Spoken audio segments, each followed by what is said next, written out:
नमस्कार, मी पीबी कोकरे सोबतच एक व्हिडिओ जोडला आहे। तो तुम्ही प्रथमतः सर्वांनी पाहून घ्यावा।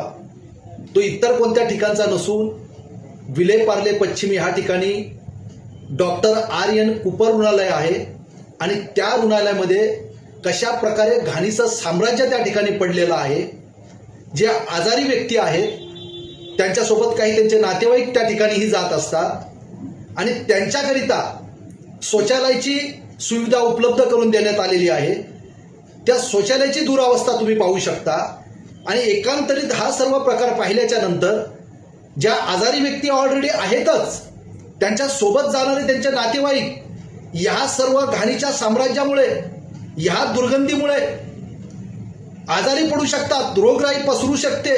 या सर्व प्रकाराकडे राज्याचे आरोग्य मंत्री, महानगरपालिकेचे आयुक्त, महानगरपालिका के पश्चिम विभागाचे सहाय्यक आयुक्त आणि कुपर हॉस्पिटलचे डीन आणि ह्या मतदारसंघाचे लोकप्रतिनिधी यांचं दुर्लक्ष का हा प्रश्न पडतोय आणि सर्वसामान्य जनतेने हा प्रश्न विचारला पाहिजे।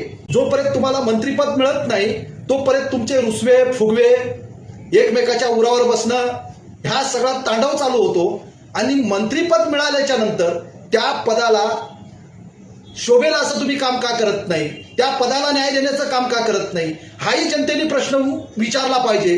त्याचबरोबरीने हा जो सर्वसामान्य जो नागरिक आहे तो फक्त तुम्हाला वोटिंग घेण्यापुरताच चालतो का? वोटिंग झाल्याच्या नंतर तो मेला, त्याच्या बाबतीत काही घडलं तरी तुमचं लेणं देणं नाही।